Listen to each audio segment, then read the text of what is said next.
Praise the Lord. கர்த்தருக்கு மகிமை உண்டாவதாக. இந்த நல்ல காலை வேளையில் கர்த்தருடைய வார்த்தை மூலமாய் உங்கள் யாவரையும் சந்திப்பதிலே நான் மிகுந்த சந்தோஷம் அடைகிறேன். 2 கொரிந்தியர் புத்தகம் 5ஆம் அதிகாரம் 17ஆம் வசனம். இப்படி இருக்க ஒருவன் கிறிஸ்துவுக்குள் இருந்தால் புது சிருஷ்டியாயிருக்கிறான், பழையவைகள் ஒழிந்து போயின, எல்லாம் புதிதாயின. இந்த புதிய ஆண்டில் நம்முடைய வாழ்க்கையில் இருக்கிற எல்லா பழையவைகளும் ஒழிந்து போய் நாம் ஒரு புது சிருஷ்டியாக, ஒரு புதிய மனிதனாக வாழ நம்மை அர்ப்பணிப்போம். அப்போஸ்தலனாகிய பவுல் கொரிந்து சபைக்கு சொல்லும் பொழுது, ஒரு மனிதன் கிறிஸ்துவுக்குள் இருந்தால் புது சிருஷ்டியாக இருக்கிறான். ஆமென். கடந்த ஆண்டு முழுதும் நாம் கிறிஸ்துவுக்குள் இருந்தோமா, இல்லை என்றால் கிறிஸ்துவை விட்டு நாம் தூரமாக இருந்தோமா என்பதை நாம் ஆராய்ந்து பார்க்க வேண்டும். கடந்த ஆண்டு 365 நாட்கள் நமக்கு தேவன் கொடுத்திருக்கிறார். ஒவ்வொரு நாட்களிலும் நாம் தேவனோடு கூட இருந்து அவரை ஆராதித்தோமா, அவரை துதித்தோமா, இல்லை என்றால் தேவனை விட்டு நாம் தூரமாய் போனோமா என்பதை ஆராய்ந்து பார்த்து, இந்த புதிய ஆண்டிலே நாம் எப்படிப்பட்டவர்களாக இருக்க வேண்டும்? ஒரு புது சிருஷ்டியாய் தேவனை விட்டு தூரம் போகாமல் தேவனோடு கூட நெருங்கி வாழுகிற ஒரு அனுபவத்தை நாம் பெற்றுக்கொண்டு தேவனை ஆராதித்து அவரையே நாம் மகிமைப்படுத்துகிற ஒரு தேவனுடைய பிள்ளைகளாக இருக்க நமக்கு தேவன் கிருபை தருவாராக. வேத புத்தகத்தில் பார்த்தீங்கன்னா, அநேகர் கிறிஸ்துவோடு கூட நெருங்கி வாழ்ந்தார்கள். உதாரணமாக பேதுரை குறித்து நாம் வாசிக்கிறோம். அப்போஸ்தலனாகிய பேதுரு தேவனோடு கூட இருந்தார், இயேசுவோடு கூட இருந்தார். ஆனால் சில சுபாவங்கள் அவருக்குள் இருந்தது. அந்த சுபாவங்கள் அவரை விட்டு விலகவே இல்லை. ஆனால் ஒரு பக்கம் இயேசுவோடு கூட நெருங்கி வாழுகிறார், இன்னொரு பக்கம் அவருக்கு இருந்த சுபாவம், அவருக்கு இருந்த அந்த குணங்கள், சில குணங்கள் அவரை விட்டு மாறல. இயேசு கிறிஸ்து உயிர்த்தெழுந்த பிற்பாடு சீமோனை பார்த்து கேட்குற, பேதுருவே, நான் உன்னை சாத்தான் கையில் ஒப்பு கொடுக்குறேன்.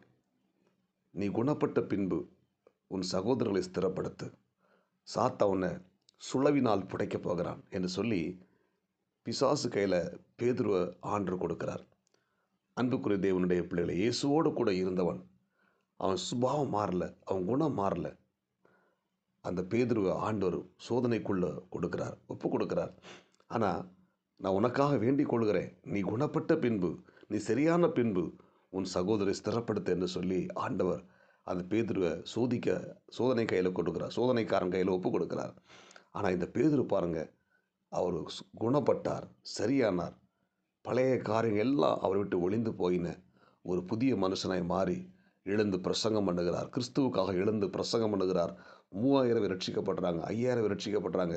பேதுரு நடந்து போகும்போது நிழல் பட்டு அநேகர் சுகமடைகிறார்கள். பேதுரு ஒரு புதிய மனுஷனாய் மாறுகிறார், ஒரு புதிய சிருஷ்டியாய் மாறுகிறார். அன்புக்குரிய தேவனுடைய பிள்ளைகளை, நாமும் 2025ஆம் ஆண்டு வரைக்கும் இந்த பேதுருவை போல குணங்கள் மாறாமல், நம்முடைய சுபாவங்கள் மாறாமல் நம்ம வித்தியாசமாக வாழ்ந்து கொண்டிருக்கலாம்.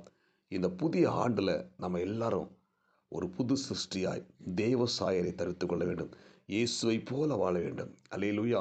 கிறிஸ்துவுக்குள் வாழ வேண்டும். அப்படிப்பட்ட ஒரு வைராக்கிய வாஞ்சை நமக்கு ஆண்டவர் தருவாராக.